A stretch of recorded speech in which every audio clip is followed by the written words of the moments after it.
The Death of Dr. Island. I have desired to go where springs not fail, to fields where flies no sharp and sided hail, and a few lilies blow. And I have asked to be where no storms come, where the green swell is in the heavens dumb, and out of the swing of the sea. Gerard Manley Hopkins. A grain of sand, teetering on the brink of the pit, trembled and fell in. The ant-lion at the bottom angrily flung it out again. For a moment there was quiet. Then the entire pit, and a square metre of sand around it, shifted drunkenly, while two coconut palms bent to watch. The sand rose, pivoting at one edge, and the scarred head of a boy appeared. A stubble of brown hair threatened to erase the marks of the sutures. With dilated eyes hypnotically dark, he paused, his neck just where the ant-lions had been. Then, as though goaded from below, he vaulted up and onto the beach, turned, and kicked sand into the dark hatchway from which he had emerged. It slammed shut. The boy was about 14. For a time he squatted, pushing the sand aside and trying to find the door. A few centimetres down, his hands met a gritty, solid material which, though neither concrete nor sandstone, shared the qualities of both, a sand-filled organic plastic. On it he scraped his fingers raw, but he could not locate the edges of the hatch. Then he stood and looked about him, his head moving continually as the heads of certain reptiles do, back and forth with no pauses at the terminations of the movements. He did this constantly, ceaselessly, always, and for that reason it will not often be described again, just as it will not be mentioned that he breathed. He did, and as he did, his head, like a rearing snake's, turned from side to side. The boy was thin and naked as a frog. Ahead of him the sand sloped gently down towards sapphire water. There were coconuts on the beach, and seashells, and a scuttling crab that played with the finger-high edge of each dying wave. Behind him there were only palms and sand for a long distance, the palms growing ever closer together as they moved away from the water, until the forest of their columniated trunks seemed architectural, like some palace maze, becoming, as it progressed, more and more draped with creepers and lianas with green, scarlet, and yellow leaves, the palms interspersed with bamboo and deciduous trees dotted with flaming orchids, until almost at the limit of his sight the whole ended in a spangled wall, whose predominant colour was black-green. The boy walked toward the beach, then down the beach, until he stood in knee-deep water as warm as blood. He dipped his fingers and tasted it. It was fresh, with no hint of the disinfectants to which he was accustomed. He waded out again and sat on the sand about 5 meters up from the high-water mark, and after 10 minutes, during which he heard no sound but the wind and the murmuring of the surf, he threw back his head and began to scream. His screaming was high-pitched, and each breath ended in a gibbering, ululant note, after which came the hollow iron gasp of the next indrawn breath. On one occasion he had screamed in this way, without cessation, for 14 hours and 22 minutes, at the end of which a nursing nun, with an exemplary record stretching back 17 years, had administered an injection without the permission of the attending physician. After a time the boy paused, not because he was tired, but in order to listen better. There was still only the sound of the wind in the palm fronds and the murmuring surf, yet he felt that he had heard a voice. The boy could be quiet as well as noisy, and he was quiet now, his left hand sifting white sand as clean as salt between its fingers, while his right tossed tiny pebbles like beach-glass beads into the surf. "Hear me," said the surf. "Hear me, hear me." "I hear you," the boy said. "Good," said the surf, and it faintly echoed itself. "Good, good, good." The boy shrugged. "What shall I call you?" asked the surf. "My name is Nicholas Kenneth de Vore." Nick. The boy stood, and turning his back on the sea, walked inland. When he was out of sight of the water, he found a coconut palm growing sloped and angled, leaning and weaving among its companions like the plume of an ascending jet blown by the wind. After feeling its rough exterior with both hands, the boy began to climb. He was inexpert, and climbed slowly and a little clumsily, but his body was light and he was strong. In time he reached the top, and disturbed the little brown plush monkeys there, who fled chattering into other palms, leaving him to nestle alone among the stems of the fronds and the green coconuts. "I am here also," said a voice from the palm. "Ah," said the boy, who was watching the tossing sapphire sky far over his head. "I will call you Nicholas." The boy said, "I can see the sea." "Do you know my name?" The boy did not reply. Under him the long, long stem of the twisted palm swayed faintly. "My friends all call me Dr. Island." "I will not call you that," the boy said. "You mean that you are not my friend?" a gull screamed. "But you see, I take you for my friend. You may say that I am not yours, but I say that you are mine. I like you, Nicholas, and I will treat you as a friend." "Are you a machine or a person or a committee?" the boy asked. "I am all those things and more. I am the spirit of this island, the tutelary genius." "Bullshit." "Now that we have met, would you rather I leave you alone?" Again the boy did not reply. "You may wish to be alone with your thoughts. I would like to say that we have made much more progress today than I anticipated. I feel that we will get along together very well." After 15 minutes or more, the boy asked, "Where does the light come from?" There was no answer. The boy waited for a time, then climbed back down the trunk, dropping the last 5 meters and rolling as he hit in the soft sand. He walked to the beach again and stood staring out at the water. Far off he could see it curving up and up, the distant combers breaking in white foam until the sea became white-flecked sky. To his left and his right the beach curved away, bending almost infinitesimally until it disappeared. He began to walk, then saw, almost at the point where perception was lost, a human figure. He broke into a run. A moment later he halted and turned around. Far ahead another walker, almost invisible, strode the beach. Nicholas ignored him. He found a coconut and tried to open it, then threw it aside and walked on. From time to time fish jumped, and occasionally he saw a wheeling sea-bird dive. The light grew dimmer. He was aware that he had not eaten for some time, but he was not in the strict sense hungry, or rather he enjoyed his hunger now in the same way that he might, at another time, have gashed his arm to watch himself bleed. Once he said, "Dr. Island," loudly as he passed a coconut palm, and then later began to chant, "Dr. Island, Dr. Island, Dr. Island," as he walked until the words had lost all meaning.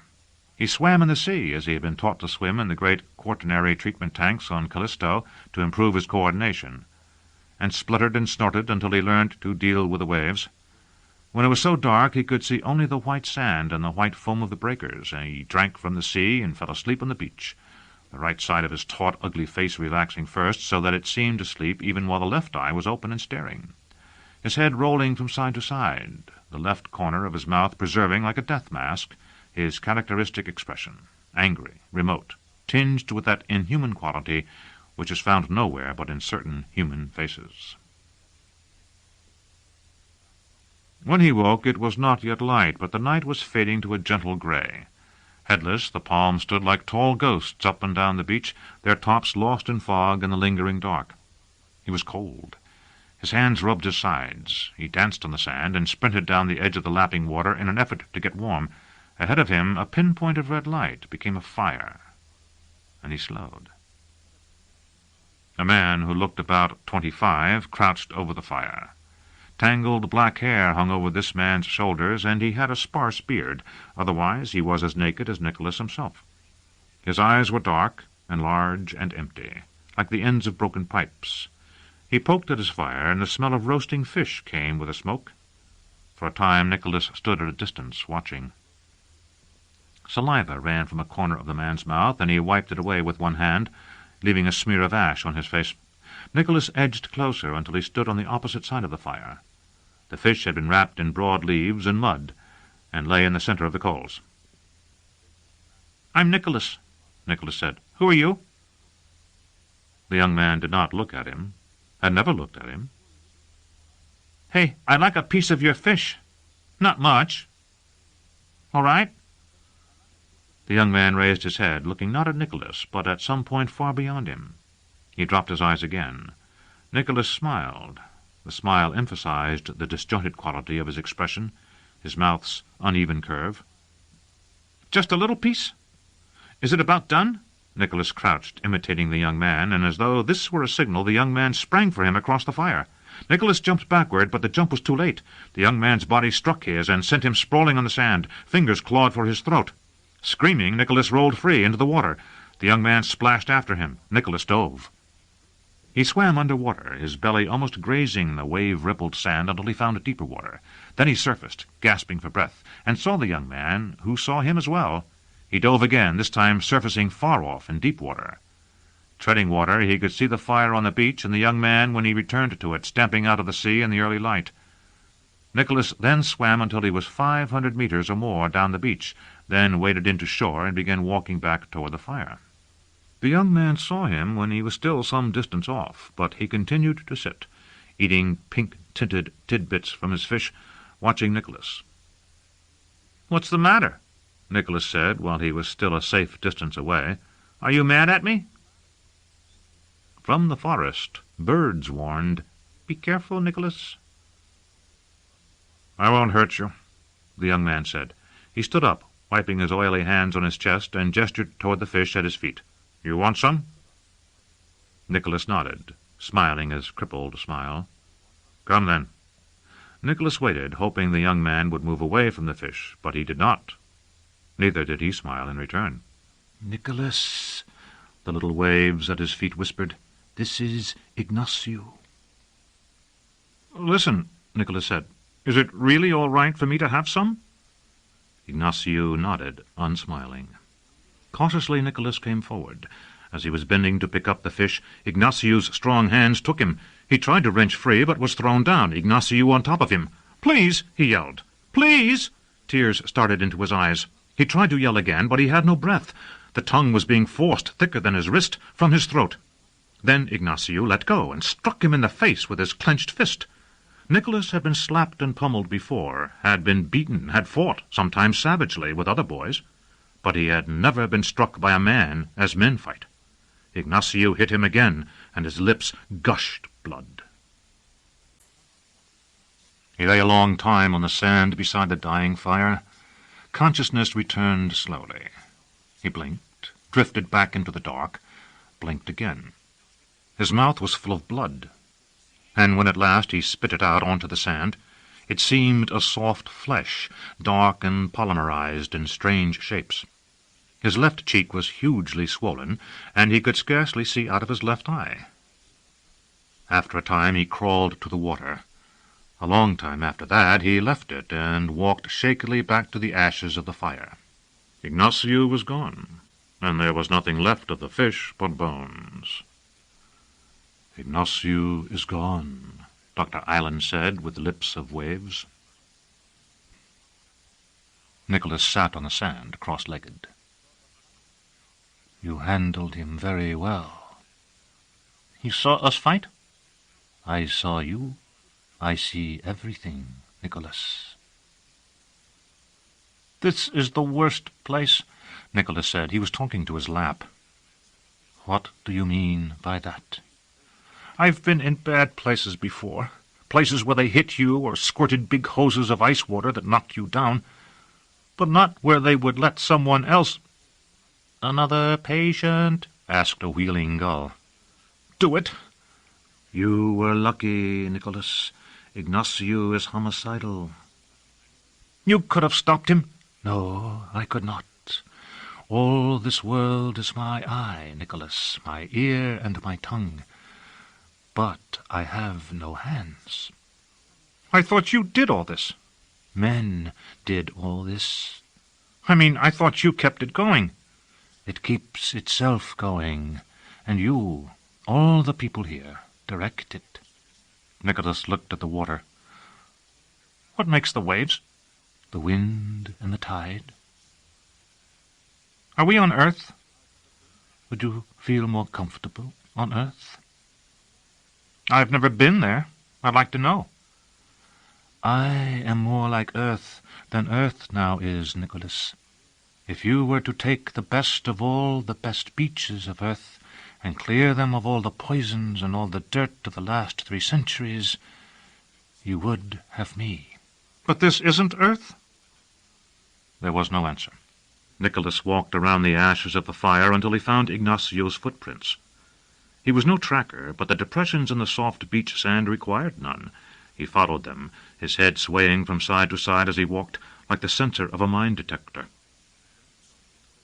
For several kilometers, Ignacio's trail kept to the beach.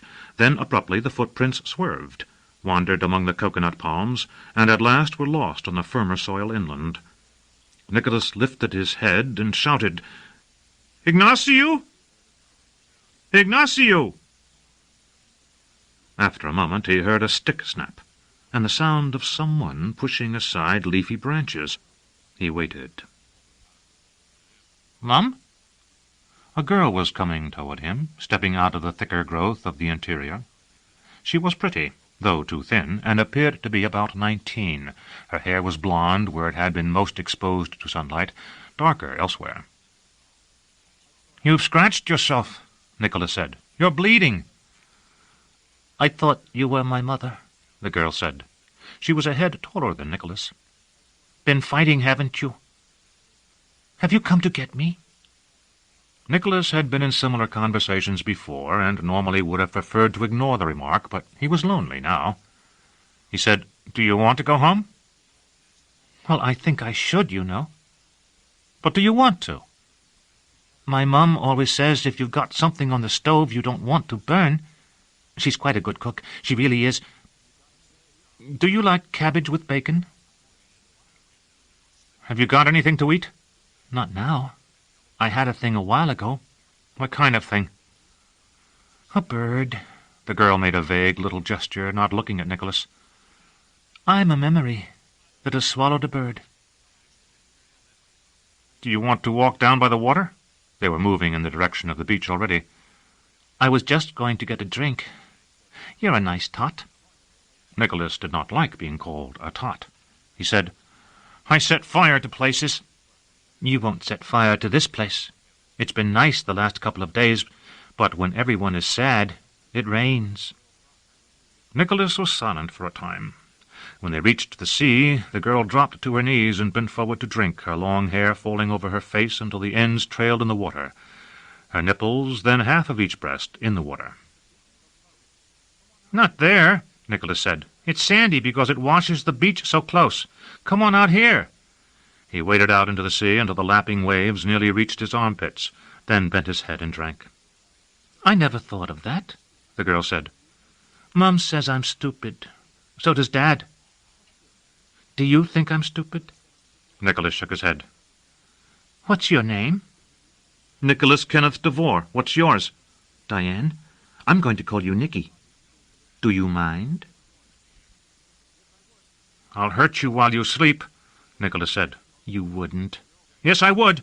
At St. John's, where I used to be, it was 0G most of the time, and a girl there called me something I didn't like, and I got loose one night and came into her cubicle while she was asleep and nulled her restraints, and then she floated around until she banged into something, and that woke her up, and she tried to grab, and then that made her bounce all around inside, and she broke 2 fingers and her nose and got blood all over. The attendants came, and one told me, they didn't know then I did it. When he came out, his white suit was like polka-dot red all over because wherever the blood drops had touched him, they soaked right in."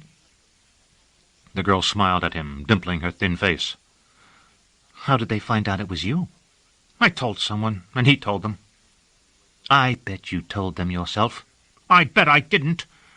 Angry, he waded away, but when he had stalked a short way up the beach, he sat down on the sand, his back toward her. "I didn't mean to make you mad, Mr. de Vore." "I'm not mad." She was not sure for a moment what he meant. She sat down beside and a trifle behind him, and began idly piling sand in her lap. Dr. Island said, "I see you've met." Nicholas turned, looking for the voice. "I thought you saw everything." "Only the important things, and I have been busy on another part of myself. I am happy to see that you two know one another. Do you find you interact well?" Neither of them answered. You should be interacting with Ignacio. He needs you. We can't find him, Nicholas said. Down the beach to your left until you see the big stone, then turn inland, about 500 meters. Nicholas stood up and, turning to his right, began to walk away. Diane followed him, trotting until she caught up. I don't like, Nicholas said, jerking a shoulder to indicate something behind him. Ignacio? The doctor. Why do you move your head like that? Didn't they tell you? No one told me anything about you. They opened it up, Nicholas touched his scars, and took this knife and cut all the way through my corpus callosum, muttered a dry palm frond. Corpus callosum, finished Nicholas. See, your brain is like a walnut inside. There are the two halves, and then right down in the middle, a kind of thick connection of meat from one to the other. Well, they cut that. You're having a bit of fun with me, aren't you? No, he isn't, a monkey who had come to the waterline to look for shellfish told her. His cerebrum has been surgically divided. It's in his file. It was a young monkey, with a trusting face full of small, ugly beauties. Nicholas snapped, It's in my head. Diane said, I'd think it would kill you or make you an idiot or something. They say each half of me is about as smart as both of us were together. Anyway, this half is the me that talks. There are two of you now? If you cut a worm in half and both parts are still alive, that's two, isn't it? What else would you call us? We can't ever come together again. But I'm talking to just one of you. We both can hear you. Which one answers? Nicholas touched the right side of his chest with his right hand. Me, I do. They told me it was the left side of my brain. That one has the speech centers, but it doesn't feel that way. The nerves cross over coming out, and it's just the right side of me. I talk. Both my ears hear for both of us, but out of each eye we only see half and half. I only see what's on the right of what I'm looking at, and the other side, I guess, only sees the left, so that's why I keep moving my head. I guess it's like being a little bit blind. You get used to it. The girl was still thinking of his divided body. She said, If you're only half, I don't see how you can walk. I can move the left side a little bit, and we're not mad at each other. We're not supposed to be able to come together at all, but we do. Down through the legs and at the ends of the fingers and then back up. Only I can't talk with my other side because he can't, but he understands. Why did they do it? Behind them, the monkey, who had been following them, said, He had uncontrollable seizures. Did you? The girl asked. She was watching a seabird swooping low over the water and did not seem to care. Nicholas picked up a shell and shied it at the monkey, who skipped out of the way. After half a minute's silence, he said, I had visions. Ooh, did you? They didn't like that. They said I would fall down and jerk around horrible, and sometimes I guess I would hurt myself when I fell, and sometimes I'd bite my tongue and it would bleed. But that wasn't what it felt like to me. I wouldn't know about any of those things until afterward. To me it was like I had gone way far ahead, and I had to come back. I didn't want to. The wind swayed Diane's hair, and she pushed it back from her face. Did you see things that were going to happen? She asked. Sometimes. Really?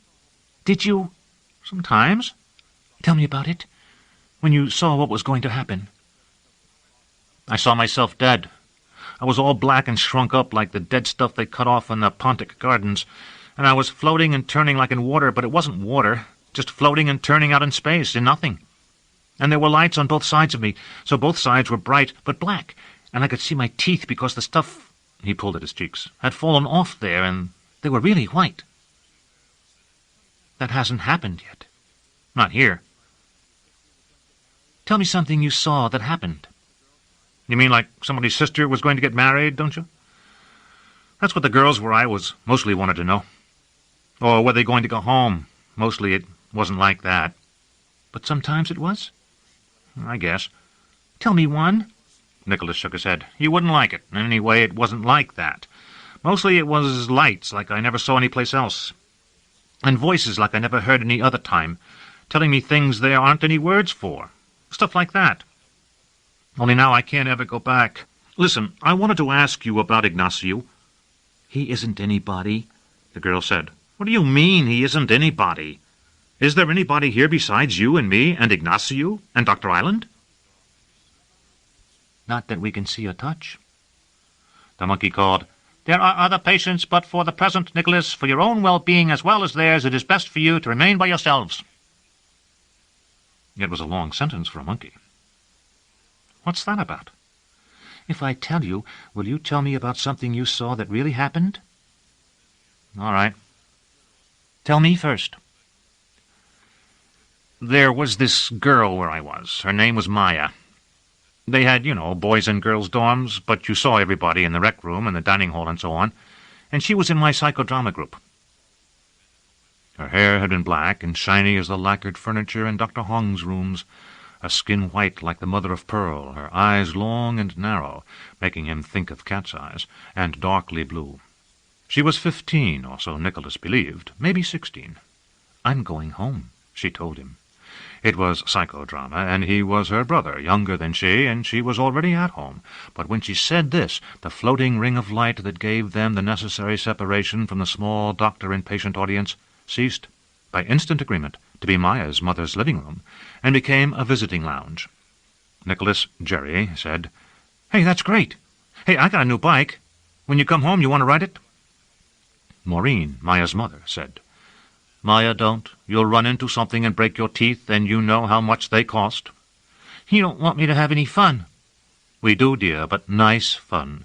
A girl has to be so much more careful. Oh, Maya, I wish I could make you understand, really, how careful a girl has to be. Nobody said anything, so Nicholas, Jerry, filled in with, It has a 3-bladed prop, and I'm going to tape streamers to them with little weights at the ends, and when I go down old 37B passageway, look out, here comes that old coleslaw grater. Like this, Maya said, and held her legs together and extended her arms to make a 3-bladed bike prop or a crucifix. She had thrown herself into a spin as she made the movement, and revolved slowly, stage center, red shorts, white blouse, red shorts, white blouse, red shorts, no shoes. Diane asked, And you saw that she was never going home? She was going to hospital instead? She was going to cut her wrist there? She was going to die? Nicholas nodded. Did you tell her? Yes, Nicholas said. No. Make up your mind. Didn't you tell her? Now, don't get mad. Is it telling when the one you tell doesn't understand? Diane thought about that for a few steps, while Nicholas dashed water on the hot bruises Ignacio had left upon his face. If it was plain and clear, and she ought to have understood. That's the trouble I have with my family. What is? They won't say things. Do you know what I mean? I just say, look, just tell me what I'm supposed to do. Tell me what it is you want. But it's different all the time. My mother says, Diane, you ought to meet some boys. You can't go out with him. Your father and I have never met him. We don't even know his family at all.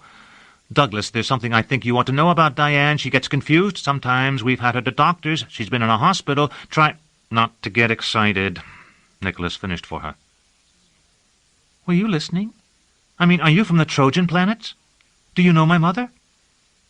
I only live in these places, Nicholas said. That's for a long time. But you talk like other people. I feel better now that I'm with you. You're really nice. I wish you were older. I'm not sure I'm going to get much older. It's going to rain. Feel it? Nicholas shook his head. Look! Diane jumped, bunny rabbit clumsy, 3 meters into the air. See how high I can jump? That means people are sad and it's going to rain. I told you. No, you didn't. Yes, I did, Nicholas. He waved the argument away, struck by a sudden thought. You ever been to Callisto? The girl shook her head, and Nicholas said, I have. That's where they did the operation. It's so big the gravity's mostly from natural mass, and it's all domed in with a whole lot of air in it. So? And when I was there, it rained. There was a big trouble at one of the generating piles, and they shut it down, and it got colder and colder until everybody in the hospital wore their blankets, just like Amarins in books. And they locked the switches off on the heaters in the bathrooms, and the nurses and the comm screen told you all the time it wasn't dangerous. They were just rationing power to keep from blacking out the important stuff that was still running. And then it rained, just like on Earth. They said it got so cold, the water condensed in the air, and it was like the whole hospital was right under a shower bath. Everybody on the top floor had to come down because it rained right on their beds, and for 2 nights I had a man in my room with me that had his arm cut off in a machine. But we couldn't jump any higher, and it got kind of dark. It doesn't always get dark here, Diane said. Sometimes the rain sparkles. I think Dr. Island must do it to cheer everyone up. No, the waves explained. Or at least not in the way you mean, Diane. Nicholas was hungry and started to ask them for something to eat, then turned his hunger in against itself, spat on the sand, and was still. It rains here when most of you are sad, the waves were saying, because rain is a sad thing to the human psyche. It is that sadness, perhaps because it recalls to unhappy people their own tears, that palliates melancholy. Diane said, "Well, I know sometimes I feel better when it rains." That should help you to understand yourself. Most people are soothed when their environment is in harmony with their emotions, and anxious when it is not. An angry person becomes less angry in a red room, and unhappy people are only exasperated by sunshine and birdsong. Do you remember? And missing thee I walk unseen on the dry smooth-shaven green, to behold the wandering moon riding near her highest noon, like one that had been led astray through the heaven's wide pathless way. The girl shook her head. Nicholas said, "No, did somebody write that?" And then, "You said you couldn't do anything." The waves replied, "I can't, except talk to you." "You make it rain." "Your heart beats. I sense its pumping even as I speak. Do you control the beating of your heart?" "I can stop my breath." "Can you stop your heart? Honestly, Nicholas?" "I guess not." "No more can I control the weather of my world, stop anyone from doing what he wishes, or feed you if you are hungry. With no need of volition on my part, your emotions are monitored and averaged, and our weather responds. Calm and sunshine for tranquility, rain for melancholy, storms for rage, and so on. This is what mankind has always wanted." Diane asked, "What is?" "That the environment should respond to human thought. That is the core of magic and the oldest dream of mankind. And here, on me, it is fact." "So that we'll be well?" Nicholas said angrily. "You're not sick." Dr. Island said, "So that some of you, at least, can return to society." Nicholas threw a seashell into the water as though to strike the mouth that spoke. "Why are we talking to this thing?" "Wait, Tot, I think it's interesting." "Lies and lies." Dr. Island said, "How do I lie, Nicholas?" "You said it was magic." "No, I said that when humankind has dreamed of magic, the wish behind that dream has been the omnipotence of thought. Have you never wanted to be a magician, Nicholas, making palaces spring up overnight, or riding an enchanted horse of ebony to battle with the demons of the air?" "I am a magician. I have preternatural powers, and before they cut us in two—" Diane interrupted him. "You said you averaged emotions when you made it rain." "Yes." "Doesn't that mean that if one person was really terribly sad, he'd move the average so much he could make it rain all by himself? Or whatever? That doesn't seem fair." The waves might have smiled. "That has never happened. But if it did, Diane, if one person felt such deep emotion, think how great her need would be. Don't you think we should answer it?" Diane looked at Nicholas, but he was walking again, his head swinging, ignoring her as well as the voice of the waves. "Wait," she called. "You said I wasn't sick. I am, you know." "No, you're not." She hurried after him. "Everyone says so, and sometimes I'm so confused, and other times I'm boiling inside, just boiling. Mum says if you've got something on the stove you don't want to have burn, you just have to keep one finger on the handle of the pan, and it won't. But I can't. I can't always find the handle, or remember." Without looking back, the boy said, "Your mother is probably sick. Maybe your father, too, I don't know. But you're not. If they'd just let you alone, you'd be all right. Why shouldn't you get upset having to live with two crazy people?" Nicholas! She grabbed his thin shoulders. That's not true. Yes, it is. I am sick. Everyone says so. I don't. So everyone just means the ones that do. Isn't that right? And if you don't either, that will be two. It can't be everyone then. The girl called, Doctor Island. Nicholas said, You aren't going to believe that, are you? Dr. Island, is it true? Is what true, Diane? What he said. Am I sick? Sickness, even physical illness, is relative, Diane. And complete health is an idealization, an abstraction, even if the other end of the scale is not. You know what I mean. You are not physically ill. A long blue comber curled into a line of hissing spray, reaching infinitely along the sea to their left and right. As you said yourself a moment ago, you are sometimes confused and sometimes disturbed. He said if it weren't for other people, if it weren't for my mother and father, I wouldn't have to be here. Diane. Well, is that true or isn't it? Most emotional illness would not exist, Diane, if it were possible in every case to separate oneself, in thought as well as circumstance, if only for a time. Separate oneself? Did you ever think of going away, at least for a time? The girl nodded. Then, as though she were not certain Dr. Island could see her, said, Often, I suppose. Leaving the school and getting my own compartment somewhere. Going to Achilles. Sometimes I wanted to so badly. Why didn't you? They would have worried. And anyway, they would have found me and made me come home. Would it have done any good if I, or a human doctor, had told them not to? When the girl said nothing, Nicholas snapped, You could have locked them up. They were functioning, Nicholas. They bought and sold. They worked and paid their taxes. Diane said softly, It wouldn't have done any good anyway, Nicholas. They are inside me. Diane was no longer functioning.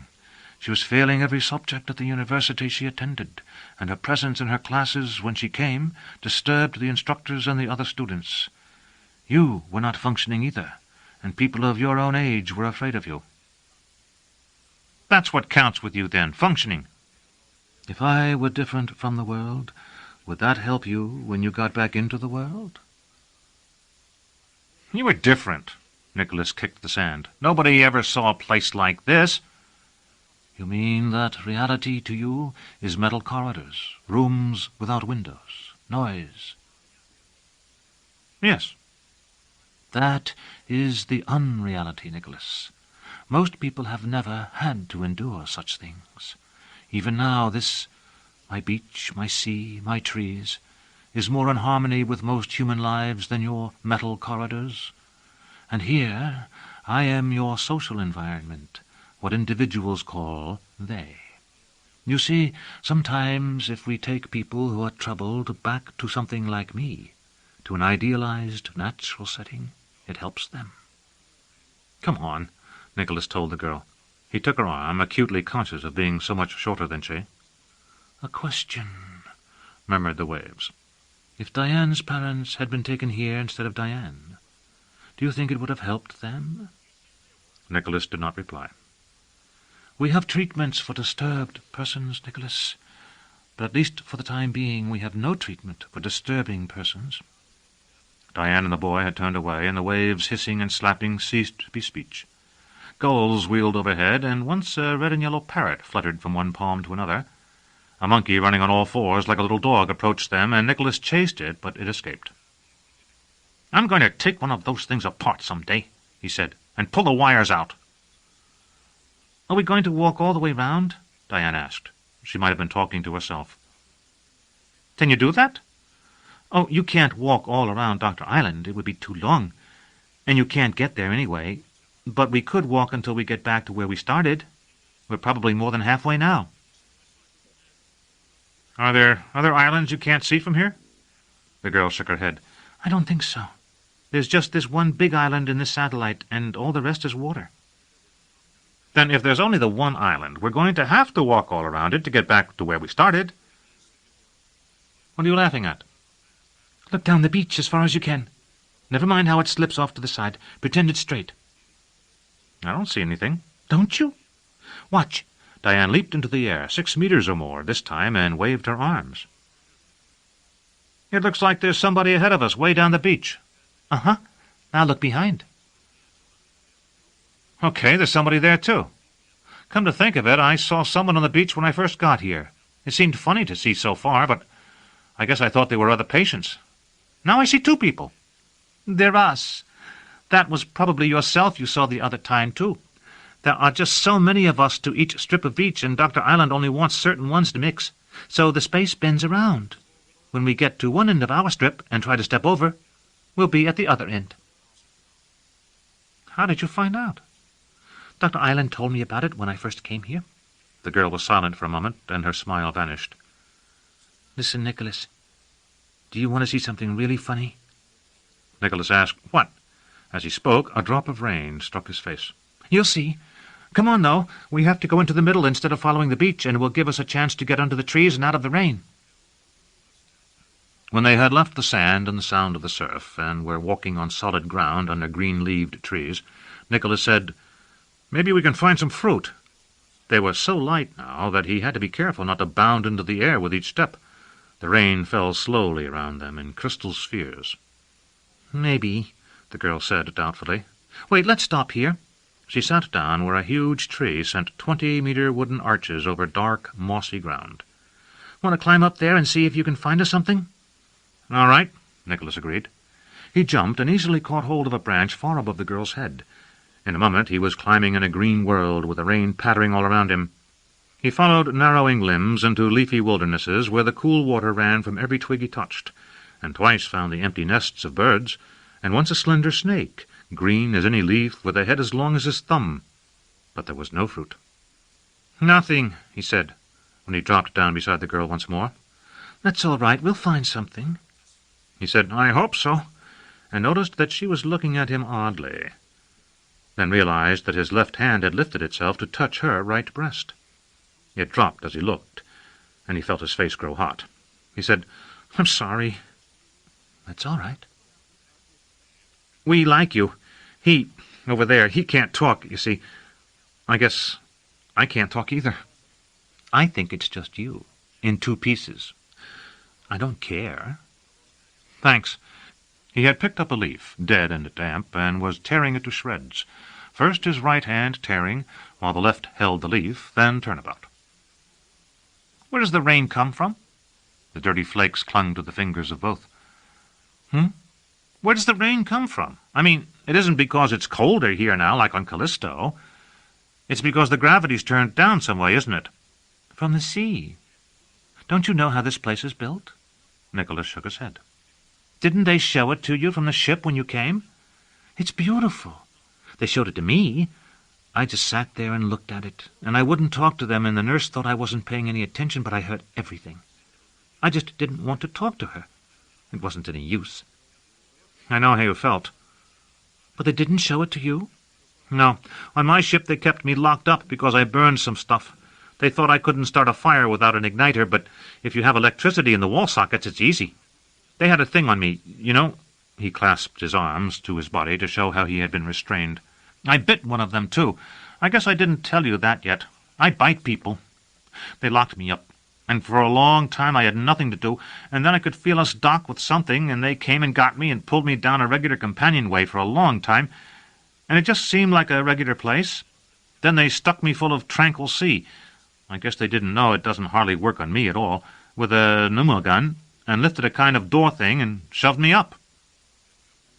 "Didn't they make you undress?" "I already was. When they put the ties on me, I did things in my clothes, and they had to take them off me. It made them mad." He grinned unevenly.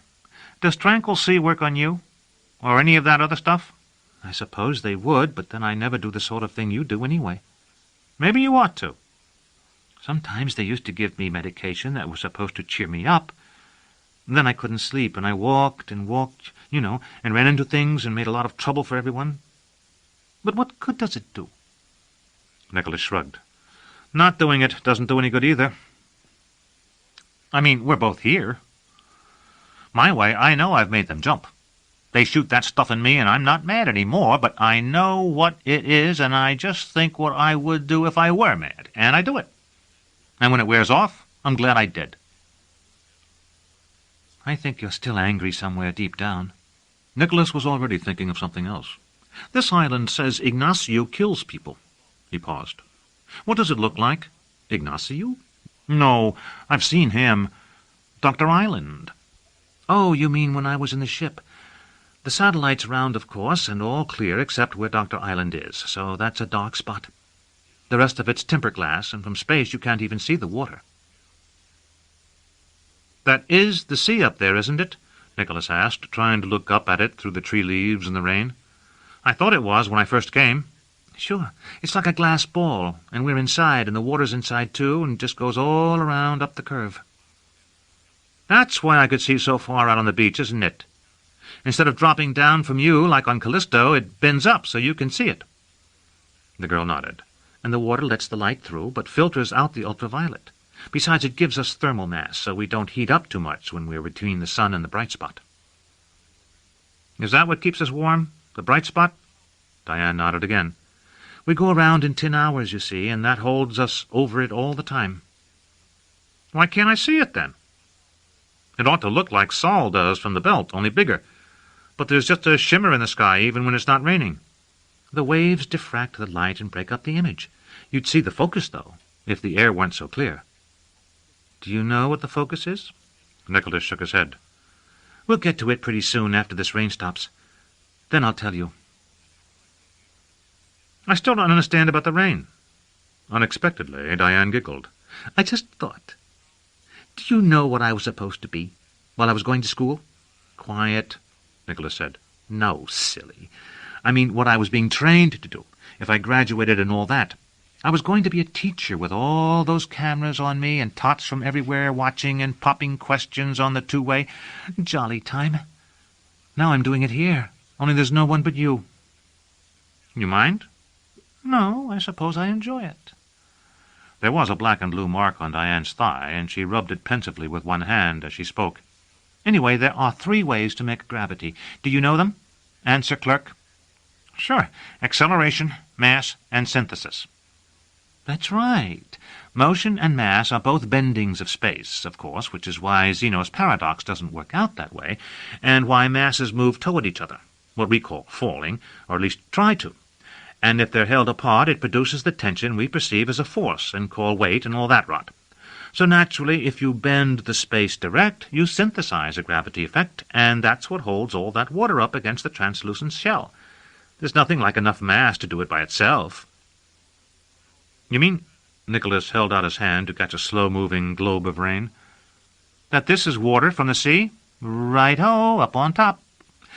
Do you see the temperature differences in the air make the winds, and the winds make the waves and surf you saw when we were walking along the shore? When the waves break, they throw up these little drops, and if you watch, you'll see that even when it's clear, they go up a long way sometimes. Then if the gravity is less, they can get away altogether, and if we were on the outside, they'd fly off into space. But we aren't. We're inside, so all they can do is go across the center, more or less, until they hit the water again, or Dr. Island. Dr. Island said they had storms sometimes, when people got mad. Yes, lots of wind, and so there's lots of rain, too. Only the rain then is because the wind tears the tops off the waves, and you don't get light like you do in a normal rain. What makes so much wind? I don't know. It happens somehow. They sat in silence, Nicholas listening to the dripping of the leaves. He remembered then that they had spun the hospital module finally to get the little spheres of clotting blood out of the air. Maya's blood was building up in the grills of the purification intake ducts, spotting them black, and someone had been afraid they would decay there and smell. He had not been there when they did it, but he could imagine the droplets settling, like this, in the slow spin. The old psychodrama group had already been broken up, and when he saw Maureen or any of the others in the rec room, they talked about good old days. It had not seemed like good old days then, except that Maya had been there. Diane said, "It's going to stop." "It looks just as bad to me." "No, it's going to stop. See, they're falling a little faster now, and I feel heavier." Nicholas stood up. "You rested enough yet? You want to go on?" "We'll get wet." He shrugged. "I don't want to get my hair wet, Nicholas. It'll be over in a minute." He sat down again. How long have you been here? I'm not sure. Don't you count the days? I lose track a lot. Longer than a week? Nicholas, don't ask me, all right? Isn't there anybody on this piece of Dr. Island except you and me and Ignacio? I don't think there was anyone but Ignacio before you came. Who is he? She looked at him. Well, who is he? You know me, us, Nicholas Kenneth de Vore, and you're Diane who? Phillips. And you're from the Trojan planets, and I was from the outer belt, I guess, to start with. What about Ignacio? You talk to him sometimes, don't you? Who is he? I don't know. He's important. For an instant, Nicholas froze. What does that mean? Important. The girl was feeling her knees, running her hands back and forth across them. Maybe everybody's important. I know you're just a tot, Nicholas, but don't be so stupid. Come on, you wanted to go. Let's go now. It's pretty well stopped. She stood, stretching her thin body, her arms over her head. My knees are rough. You made me think of that. When I came here, they were still so smooth, I think. I used to put a certain lotion on them, because my dad would feel them in my hands and elbows, too. And he'd say if they weren't smooth, nobody'd ever want me. Mum wouldn't say anything, but she'd be cross after, and they used to come and visit, so I kept a bottle in my room, and I used to put it on. Once I drank some. Nicholas was silent. Aren't you going to ask me if I died? She stepped ahead of him, pulling aside the dripping branches. See here, I'm sorry I said you were stupid.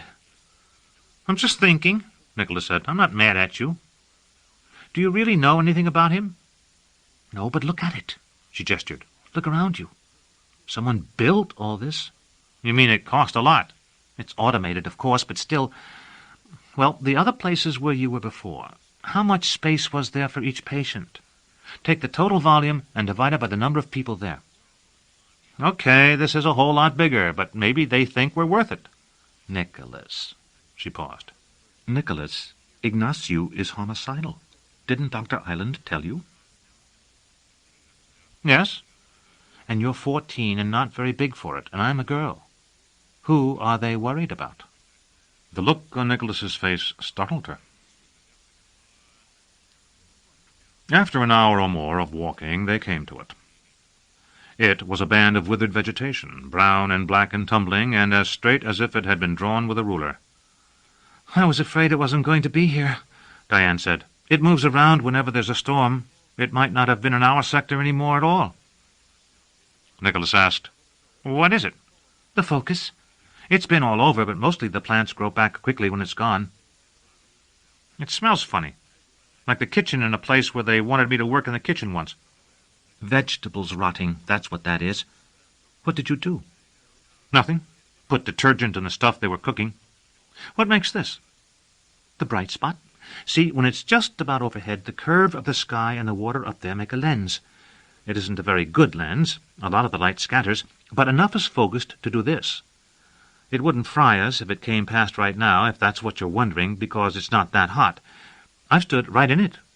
But you want to get out in a minute. I thought it was going to be about seeing ourselves down the beach. Diane seated herself on the trunk of a fallen tree. It was, really. The last time I was here it was further from the water, and I suppose it had been there a long time because it had cleared out a lot of the dead stuff. The sides of the sector are nearer here, you see. The whole sector narrows down like a piece of pie. So you could look down a focus either way and see yourself nearer than you could on the beach. It was almost as if you were in a big, big room with a looking-glass on each wall, or as if you could stand behind yourself. I thought you might like it. I'm going to try it here, Nicholas announced, and he clambered up one of the dead trees while the girl waited below. But the dry limbs creaked and snapped beneath his feet, and he could not get high enough to see himself in either direction. When he dropped to the ground beside her again, he said, There's nothing to eat here either, is there? I haven't found anything. Dr. Island wouldn't just let us starve, would he? I don't think he could do anything. That's the way this place is built. Sometimes you find things, and I've tried to catch fish, but I never could. A couple of times Ignacio gave me part of what he had, though. He's good at it. I bet you think I'm skinny, don't you? But I was a lot fatter when I came here. What are we going to do now? Keep walking, I suppose, Nicholas. Maybe go back to the water. Do you think we'll find anything? From a decaying log, insect stridulations called, Wait, Nicholas asked. "Do you know where anything is?" "Something for you to eat? Not at present. But I can show you something much more interesting, not far from here, than this clutter of dying trees. Would you like to see it?" Diane said, "Don't go, Nicholas." "What is it?" Diane, who calls this the focus, calls what I wish to show you the point. Nicholas asked Diane, "Why shouldn't I go?" "I'm not going. I went there once anyway." "I took her," Dr. Island said, "and I'll take you. I wouldn't take you if I didn't think it might help you." "I don't think Diane liked it." "Diane may not wish to be helped. Help may be painful, and often people do not. But it is my business to help them if I can, whether or not they wish it."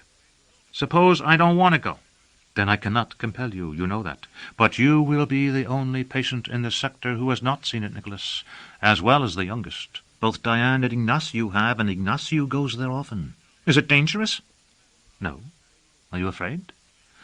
Nicholas looked questioningly at Diane. "What is it? What will I see?" She had walked away while he was talking to Dr. Island, and was now sitting cross-legged on the ground about 5 meters from where Nicholas stood, staring at her hands. Nicholas repeated, "What will I see, Diane?" He did not think she would answer.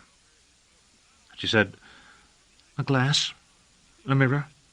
"Just a mirror?" "You know how I told you to climb the tree here? The point is where the edges come together. You can see yourself, like on the beach, but closer." Nicholas was disappointed. "I've seen myself in mirrors lots of times." Dr. Island, whose voice was now in the sighing of the dead leaves, whispered, "Did you have a mirror in your room, Nicholas, before you came here?" "A steel one." "So that you could not break it?" "I guess so. I threw things at it sometimes, but it just got puckers in it." Remembering dimpled reflections, Nicholas laughed. "You can't break this one, either." "It doesn't sound like it's worth going to see." "I think it is." "Diane, do you still think I shouldn't go?" There was no reply. The girl sat staring at the ground in front of her. Nicholas walked over to look at her and found a tear had washed a damp trail down each thin cheek, but she did not move when he touched her. "She's catatonic, isn't she?" he said. A green limb just outside the focus nodded. Catatonic schizophrenia. "I had a doctor once that said those names, like that. They didn't mean anything." The doctor had been a therapy robot, but a human doctor gave more status. Robots' patients sat in doorless booths, 2.5 hours a day for Nicholas, an hour and a half in the morning, an hour in the afternoon, and talked to something that appeared to be a small, friendly food freezer. Some people sat every day in silence, while others talked continually, and for such patients as these the attendants seldom troubled to turn the machines on.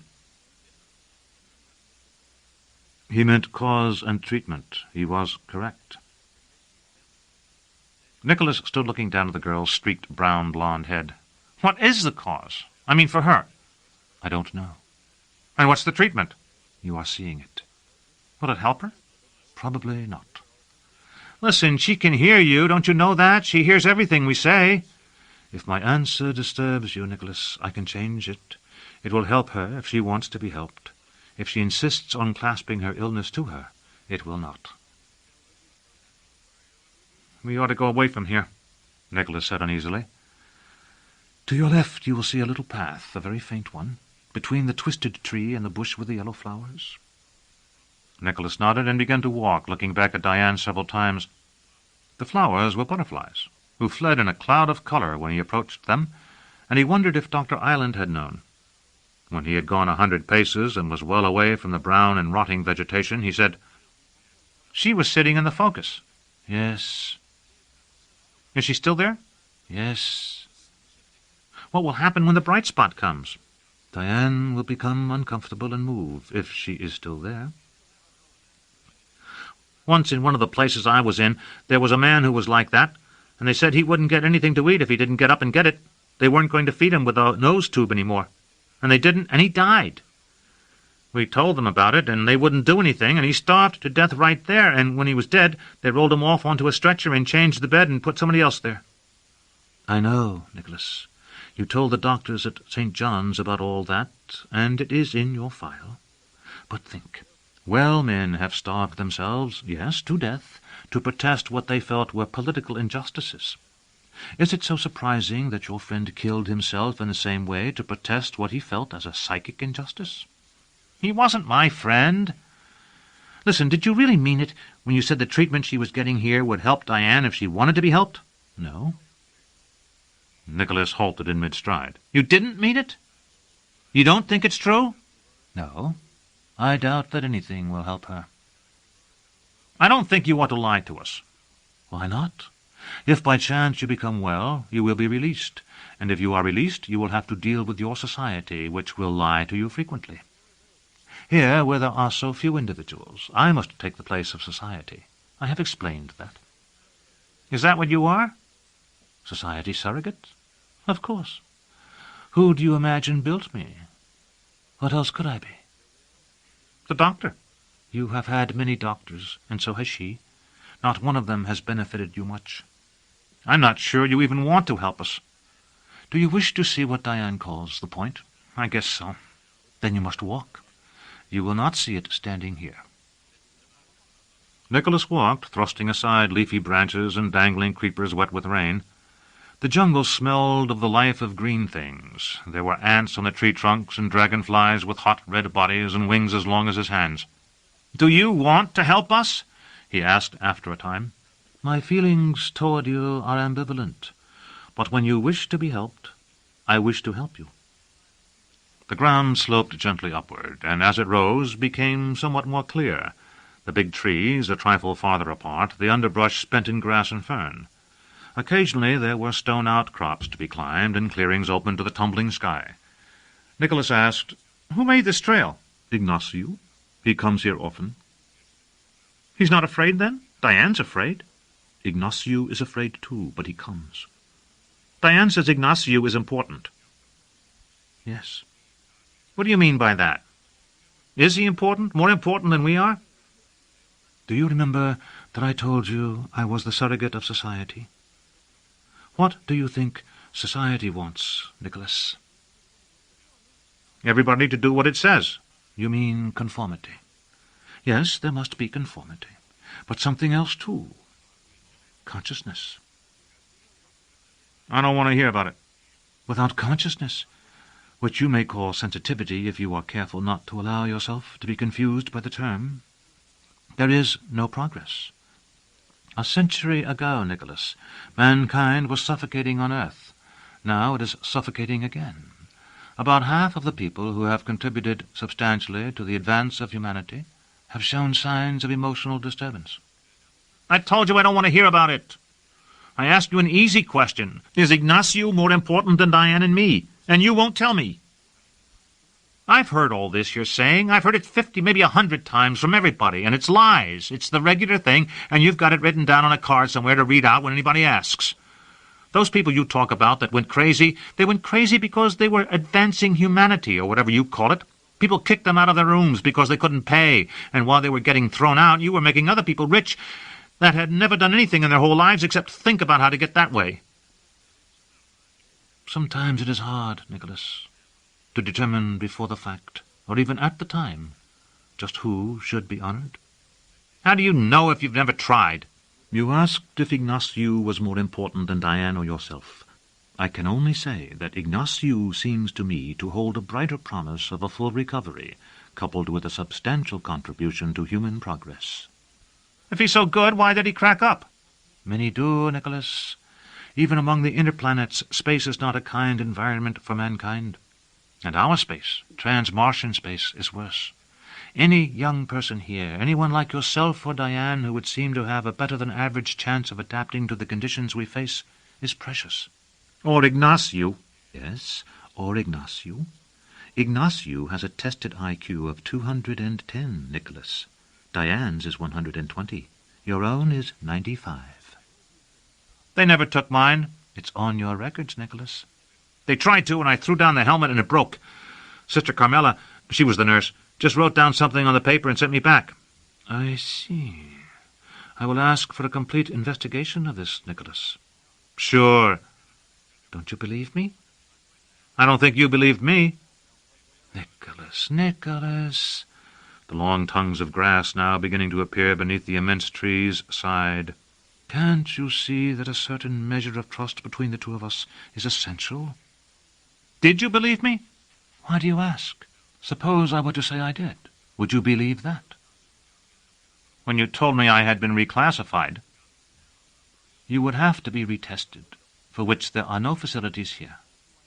If you believed me, why did you say retested? I told you I haven't ever been tested at all, but anyway, you could cross out the 95. It's impossible for me to plan your therapy without some estimate of your intelligence, Nicholas, and I have nothing with which to replace it. The ground was sloping up more sharply now, and in a clearing the boy halted and turned to look back at the leafy film, like algae over a pool, beneath which he had climbed, and at the sea beyond. To his right and left his view was still hemmed with foliage, and ahead of him a meadow on edge, like the square of sand through which he had come, though he did not think of that, dotted still with trees, stretched steeply toward an invisible summit. It seemed to him that under his feet the mountainside swayed ever so slightly. Abruptly he demanded of the wind, "Where's Ignacio?" Not here. Much closer to the beach. And Diane? Where you left her.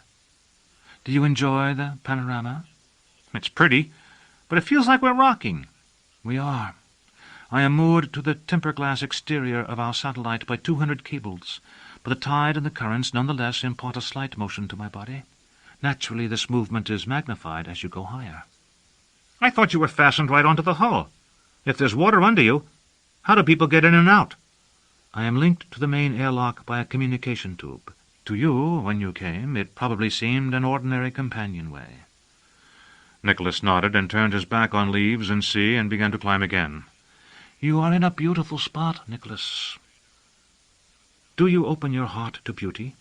After waiting for an answer that did not come, the wind sang, The mountain wooded to the peak, the lawns and winding glades high up like ways to heaven, the slender cocoa's drooping crown of plumes, the lightning flash of insect and of bird, the lustre of the long convolvuluses that coiled around the stately stems, and ran even to the limit of the land, the glows and glories of the broad belt of the world, all these he saw. Does this mean nothing to you, Nicholas? You read a lot, don't you? Often, when it is dark, everyone else is asleep, and there is very little else for me to do. You talk like a woman. Are you a woman? How could I be a woman? You know what I mean. Except when you were talking mostly to Diane, you sounded more like a man. You haven't said yet you think me beautiful. You're an Easter egg. What do you mean by that, Nicholas? Never mind. He saw the egg as it had hung in the air before him, shining with gold and covered with flowers. Eggs are dyed with pretty colours for Easter, and my colours are beautiful. Is that what you mean, Nicholas? His mother had brought the egg on visiting day, but she could never have made it. Nicholas knew who must have made it. The gold was that very pure gold used for shielding delicate instruments. The clear flakes of crystallized carbon that dotted the egg's surface with tiny stars could only have come from a laboratory high-pressure furnace. How angry he must have been when she told him she was going to give it to him. It's pretty, isn't it, Nicky? It hung in the weightlessness between them, turning very slowly with the memory of her scented gloves. The flowers are meadowsweet, fraxinella, lily of the valley, and moss rose. Though I wouldn't expect you to recognize them, darling. His mother had never been below the orbit of Mars, but she pretended to have spent her girlhood on Earth. Each reference to the lie filled Nicholas with inexpressible fury and shame. The egg was about 20 centimeters long, and it revolved, end over end. In some small fraction, more than 8 of the pulse beats he felt in his cheeks. Visiting time had 23 minutes to go. Aren't you going to look at it? I can see it from here. He tried to make her understand. I can see every part of it. The little red things are aluminum oxide crystals, right? I mean, look inside, Nicky. He saw then that there was a lens at one end, disguised as a dewdrop in the throat of an asphodel. Gently he took the egg in his hands, closed one eye, and looked. The light of the interior was not, as he had half expected, gold-tinted, but brilliantly white, deriving from some concealed source. A world surely meant for Earth shone within as though seen from below the orbit of the moon, indigo sea and emerald land. Rivers brown and clear as tea ran down long plains. His mother said, "Isn't it pretty?" Night hung at the corners in funereal purple, and sent long shadows like cold and lovely arms to caress the day, and while he watched, and it fell, long-necked birds of so dark a pink that they were nearly red trailed stilt-legs across the sky, their wings making crosses. "They are called flamingos," Dr. Island said, following the direction of his eyes. "Isn't it a pretty word for a pretty bird? But I don't think we'd like them as much if we called them sparrows, would we?" His mother said, "I'm going to take it home and keep it for you. It's too nice to leave with a little boy, but if you ever come home again it will be waiting for you, on your dresser beside your hairbrushes." Nicholas said, "Words just mix you up." "You shouldn't despise them, Nicholas. Besides having great beauty of their own, they are useful in reducing tension. You might benefit from that." "You mean you talk yourself out of it?" "I mean that a person's ability to verbalize his feelings, if only to himself, may prevent them from destroying him. Evolution teaches us, Nicholas, that the original purpose of language was to ritualize men's threats and curses, his spells to compel the gods. Communication came later. Words can be a safety valve."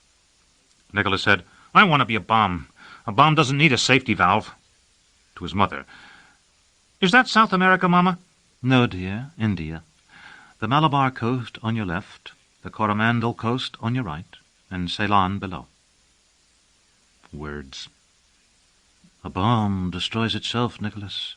"A bomb doesn't care." He was climbing resolutely now, his toes grabbing at tree roots in the soft, mossy soil. His physician was no longer the wind, but a small brown monkey that followed a stone's throw behind him. "I hear someone coming," he said. "Yes." "Is it Ignacio?" "No, it is Nicholas. You're close now." "Close to the point?" "Yes." He stopped and looked around him. The sounds he had heard, the naked feet padding on soft ground, stopped as well. Nothing seemed strange.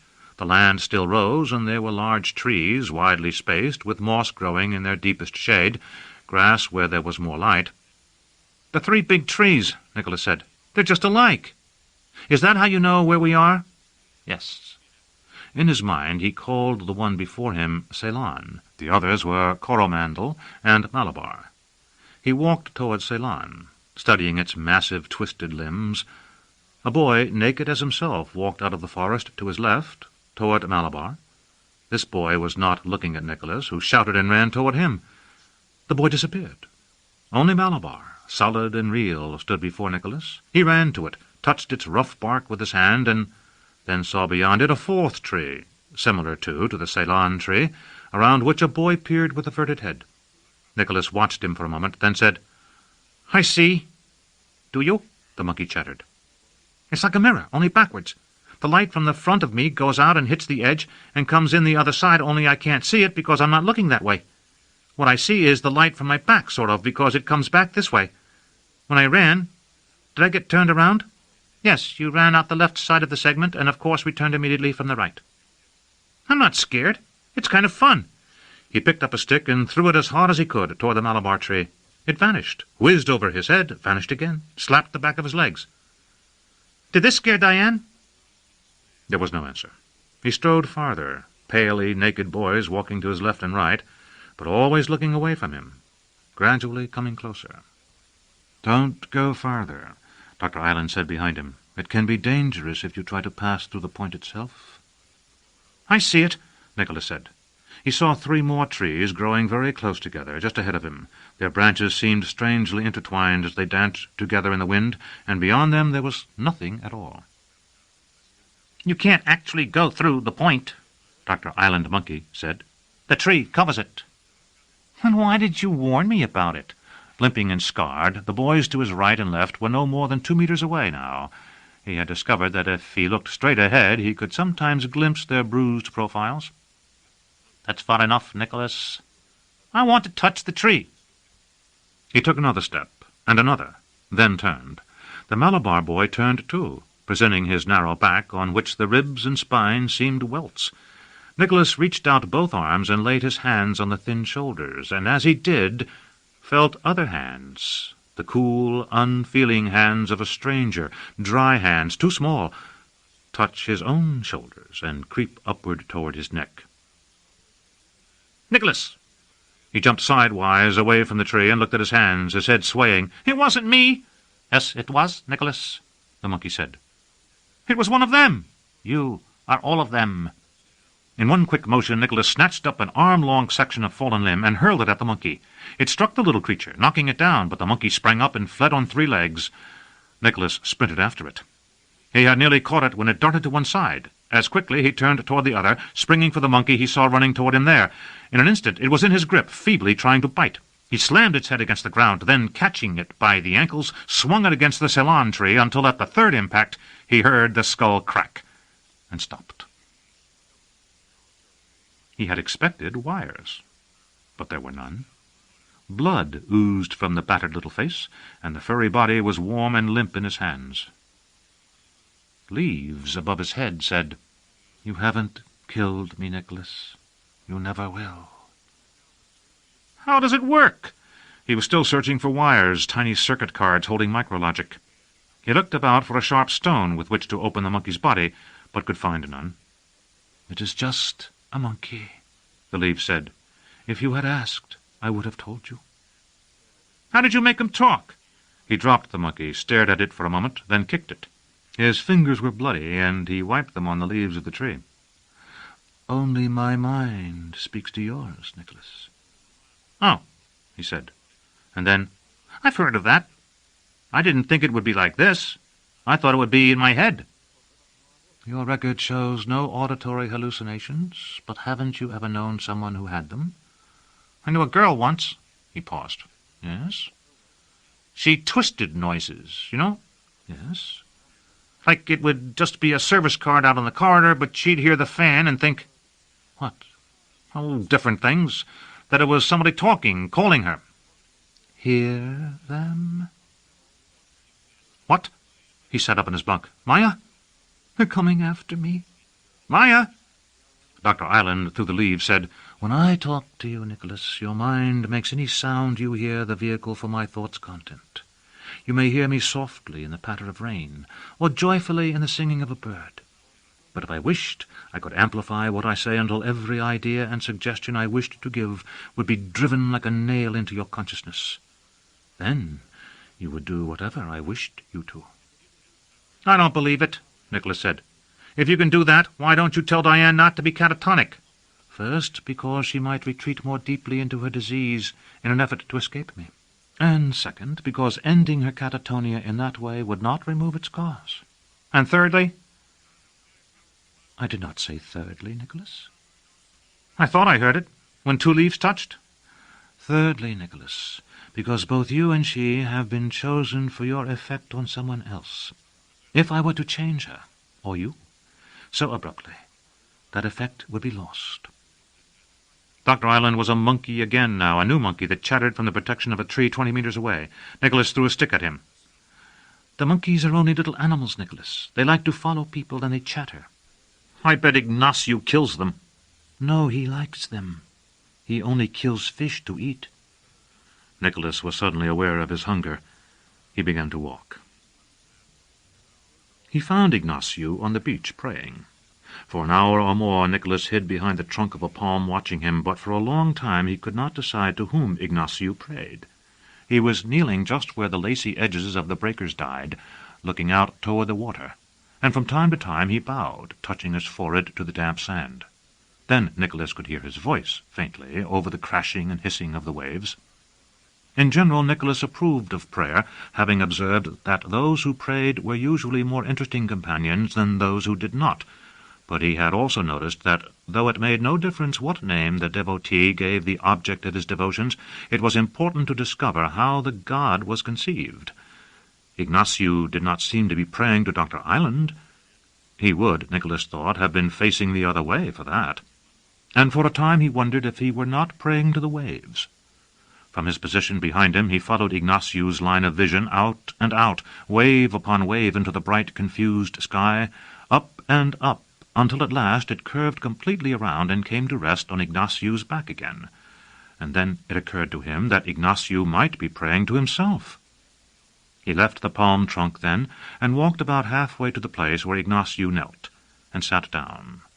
Above the sounds of the sea and the murmuring of Ignacio's voice hung a silence so immense and fragile that it seemed that at any moment the entire crystal satellite might ring like a gong. After a time Nicholas felt his left side trembling. With his right hand he began to stroke it, running his fingers down his left arm and from his left shoulder to the thigh. It worried him that his left side should be so frightened, and he wondered if perhaps that other half of his brain, from which he was forever severed, could hear what Ignacio was saying to the waves. He began to pray himself, so that the other, and perhaps Ignacio too, could hear, saying not quite beneath his breath, "Don't worry. Don't be afraid. He's not going to hurt us. He's nice. And if he does, we'll get him. We're only going to get something to eat. Maybe he'll show us how to catch fish. I think he'll be nice this time." But he knew, or at least felt he knew, that Ignacio would not be nice this time. Eventually Ignacio stood up. He did not turn to face Nicholas, but waded out to sea. Then, as though he had known Nicholas was behind him all the time, though Nicholas was not sure he had been heard, perhaps, so he thought, Dr. Island had told Ignacio, he gestured to indicate that Nicholas should follow him. The water was colder than he remembered, the sand coarse and gritty between his toes. He thought of what Dr. Island had told him, about floating, and that a part of her must be this sand, under the water, reaching out, how far? Into the sea. When she ended, there would be nothing but the clear temper-glass of the satellite itself, far down. "Come," Ignacio said. "Can you swim?" Just as though he had forgotten the night before. Nicholas said yes, he could, wondering if Ignacio would look around at him when he spoke. He did not. "And do you know why you are here?" "You told me to come." "Ignacio means here. Does this not remind you of any place you have seen before, little one?" Nicholas thought of the crystal gong and the Easter egg, then of the micro-thin globes of perfumed vapour that at home were sometimes sent floating down the corridors at Christmas to explode in clean dust and a cold smell of pine forests when the children stuck them with their hopping canes. But he said nothing. Ignacio continued, "Let Ignacio tell your story. Once there was a man, a boy actually, on the earth who—" Nicholas wondered why it was always men, most often doctors and clinical psychologists in his experience, who wanted to tell you stories. Jesus, he recalled, was always telling everyone stories, and the Virgin Mary almost never, though a woman he had once known who thought she was the Virgin Mary had always been talking about her son. He thought Ignacio looked a little like Jesus. He tried to remember if his mother had ever told him stories when he was at home, and decided that she had not. She just turned on the comm screen to the cartoons. "Wanted to tell a story," Nicholas finished for him. "How did you know?" Angry and surprised. "It was you, wasn't it? And you want to tell one now?" "What you said was not what Ignacio would have said. He was going to tell you about a fish." "Where is it?" Nicholas asked, thinking of the fish Ignacio had been eating the night before, and imagining another such fish, caught while he had been coming back, perhaps, from the point, and now concealed somewhere waiting the fire. "Is it a big one?" "It is gone now," Ignacio said, "but it was only as long as a man's hand. I caught it in the big river." "Huckleberry." "I know, the Mississippi. It was a catfish, or a sunfish." "Fin." "Possibly that is what you call them. For a time he was as the sun to a certain one." The light from nowhere danced on the water. "In any event, he was kept on that table in the salon in the house where life was lived. In a tank, but not the old kind in which one sees the glass, with metal at the corner, but the new kind in which the glass is so strong but very thin and curved so that it does not reflect, and there are no corners, and a clever device holds the water clear." He tipped up a handful of sparkling water, still not meeting Nicholas's eyes. "As clear even as this, and there were no ripples, and so you could not see it at all. My fish floated in the center of my table above a few stones." Nicholas asked, "Did you float on the river on a raft?" "No, we had a little boat. Ignacio caught this fish in a net, of which he almost bit through the strands before he could be landed. He possessed wonderful teeth. There was no one in the house but him and the other, and the robots, but each morning someone would go to the pool in the patio and catch a goldfish for him. Ignacio would see this goldfish there when he came down for his breakfast, and would think, 'Brave goldfish, you have been cast to the monster. Will you be the one to destroy him? Destroy him, and you shall have his diamond house forever.' And then the fish, who had a little spot of red beneath his wonderful teeth, a spot like a cherry, would rush upon that young goldfish, and for an instant the water would be all clouded with blood." "And then what?" Nicholas asked. "And then the clever machine would make the water clear once more, and the fish would be floating above the stones as before, the fish with the wonderful teeth, and Ignacio would touch the little switch on the table and ask for more bread and more fruit." "Are you hungry now?" "No, I am tired and lazy now. If I pursue you, I will not catch you, and if I catch you, through your own slowness and clumsiness, I will not kill you, and if I kill you, I will not eat you." Nicholas had begun to back away, and at the last words, realizing that they were a signal, he turned and began to run, splashing through the shallow water. Ignacio ran after him, much helped by his longer legs, his hair flying behind his dark young face, his square teeth, each white as a bone and as big as Nicholas's thumbnail, showing like spectators who lined the railings of his lips. "Don't run, Nicholas," Dr. Island said with the voice of a wave. "It only makes him angry that you run." Nicholas did not answer, but cut to his left, up the beach and among the trunks of the palms, sprinting all the way because he had no way of knowing Ignacio was not right behind him, about to grab him by the neck. When he stopped, it was in the thick jungle, among the boles of the hardwoods, where he leaned out of breath, the thumping of his own heart the only sound in an atmosphere silent and unwaked as Earth's long pre-human day. For a time he listened for any sound Ignacio might make searching for him. There was none. He drew a deep breath then and said, "Well, that's over," expecting Dr. Island to answer from somewhere. There was only the green hush. The light was still bright and strong and nearly shadowless, but some interior sense told him the day was nearly over, and he noticed that such faint shades as he could see stretched long horizontal distortions of their objects.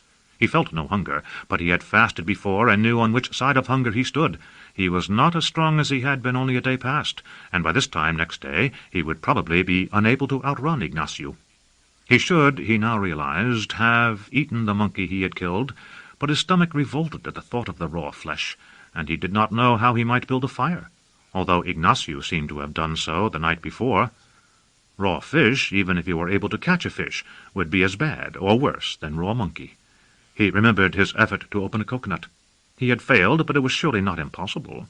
His mind was hazy as to what a coconut might contain, but there had to be an edible core, because they were eaten in books.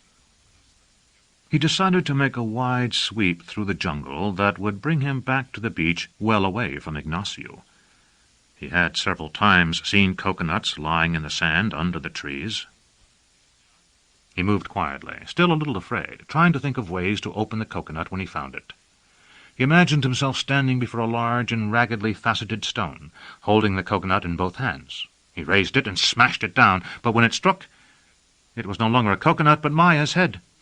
He heard her nose cartilage break with a distinct rubbery snap. Her eyes, as blue as the sky above Madhya Pradesh, the sparkling blue sky of the egg, looked up at him, but he could no longer look into them. They retreated from his own, and it came to him quite suddenly that Lucifer, in falling, must have fallen up, into the fires and the coldness of space, never again to see the warm blues and browns and greens of earth. I was watching Satan fall as lightning from heaven. He had heard that on tape somewhere, but he could not remember where. He had read that on Earth lightning did not come down from the clouds, but leaped up from the planetary surface toward them, never to return. "Nicholas." He listened, but did not hear his name again. Faintly, water was babbling. Had Dr. Island used that sound to speak to him? He walked toward it and found a little rill that threaded away among the trees and followed it. In 100 steps it grew broader, slowed, and ended in a long, blind pool under a dome of leaves. Diane was sitting on moss on the side opposite him. She looked up as she saw him and smiled. "Hello," he said. "Hello, Nicholas. I thought I heard you. I wasn't mistaken after all, was I?" "I didn't think I said anything." He tested the dark water with his foot and found that it was very cold. "You gave a little gasp, I fancy. I heard it, and I said to myself, 'That's Nicholas,' and I called you. Then I thought I might be wrong, or that it might be Ignacio." "Ignacio was chasing me. Maybe he still is, but I think he's probably given up by now." The girl nodded, looking into the dark waters of the pool, but did not seem to have heard him. He began to work his way around to her, climbing across the snake-like roots of the crowding trees. "Why does Ignacio want to kill me, Diane?" "Sometimes he wants to kill me, too," the girl said. "But why?" "I think he's a bit frightened of us. Have you ever talked to him, Nicholas?" "Today I did a little. He told me a story about a pet fish he used to have." "Ignacio grew up all alone. Did he tell you that? On Earth. On a plantation in Brazil, way up the Amazon. Dr. Island told me." "I thought it was crowded on Earth."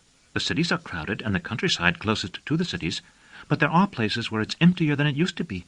Where Ignacio was, there would have been Red Indian hunters 200 or 300 years ago. When he was there wasn't anyone, just the machines. Now he doesn't want to be looked at. Doesn't want anyone around him." Nicholas said slowly, "Dr. Island said lots of people wouldn't be sick if only there weren't other people around all the time. Remember that?" "Only there are other people around all the time? That's how the world is." "Not in Brazil, maybe," Nicholas said. He was trying to remember something about Brazil, but the only thing he could think of was a parrot singing in a straw hat from the Comview cartoons, and then a turtle and a hedgehog that turned into armadillos for the love of God, Montresor. He said, "Why didn't he stay here?" "Did I tell you about the bird, Nicholas?" She had been not listening again. "What bird?" "I have a bird. Inside." She patted the flat stomach below her small breasts, and for a moment Nicholas thought she had really found food. "She sits in here. She has tangled a nest in my entrails, where she sits and tears at my breath with her beak. I look healthy to you, don't I? But inside I'm hollow and rotten and turning brown, dirt and old feathers oozing away. Her beak will break through soon." "Okay." Nicholas turned to go. "I've been drinking water here, trying to drown her. I think I've swallowed so much I couldn't stand up now if I tried. But she isn't even wet. And do you know something, Nicholas? I've found out I'm not really me. I'm her." Turning back, Nicholas asked, "When was the last time you had anything to eat?" "I don't know. 2-3 days ago. Ignacio gave me something." "I'm going to try to open a coconut. If I can, I'll bring you back some." When he reached the beach, Nicholas turned and walked slowly back in the direction of the dead fire, this time along the rim of dampened sand between the sea and the palms. He was thinking about machines. There were hundreds of thousands, perhaps millions of machines out beyond the belt, but few or none of the sophisticated servant robots of Earth. Those were luxuries. Would Ignacio, in Brazil, whatever that was like, have had such luxuries? Nicholas thought not. Those robots were almost like people, and living with them would be like living with people. Nicholas wished that he could speak Brazilian. There had been the therapy robots at St. John's. Nicholas had not liked them, and he did not think Ignacio would have liked them either. If he had liked his therapy robot, he probably would not have had to be sent here. He thought of the chipped and rusted old machine that had cleaned the corridors. Maya had called it Corridora, but no one else ever called it anything but hay. It could not, or at least did not, speak, and Nicholas doubted that it had emotions, except possibly a sort of love of cleanness that did not extend to its own person. "You will understand," someone was saying inside his head, "that motives of all sorts can be divided into 2 sorts. A doctor? A therapy robot? It did not matter. Extrinsic and intrinsic. An extrinsic motive has always some further end in view, and that end we call an intrinsic motive. Thus, when we have reduced motivation to intrinsic motivation, we have reduced it to its simplest parts. Take that machine over there." What machine? Freud would have said that it was fixated at the latter anal stage, perhaps due to the care its builders exercised in seeing that the dirt it collects is not released again. Because of its fixation, it is, as you see, obsessed with cleanliness and order. Compulsive sweeping and scrubbing palliate its anxieties. It is a strength of Freud's theory, and not a weakness, that it serves to explain many of the activities of machines as well as the acts of persons. "Hello there, Corridora." "And hello, Ignacio." My head, moving from side to side, must remind you of a radar scanner, My steps are measured, slow, and precise. I emit a scarcely audible humming as I walk, and my eyes are fixed as I swing my head, not on you, Ignacio, but on the waves at the edge of sight, where they curve up into the sky. I stop 10 meters short of you, and I stand. You go, I follow, 10 meters behind. What do I want? Nothing. Yes, I will pick up the sticks, and I will follow, 5 meters behind. Break them, and put them on the fire. Not all of them, just a few. Yes. Ignacio keeps the fire here burning all the time. Sometimes he takes the coals of fire from it to start others, but here, under the big palm log, he has a fire always. The rain does not strike it here. Always the fire. Do you know how he made it the first time? Reply to him. No. No, patron. No, patron. Ignacio stole it from the gods, from Poseidon.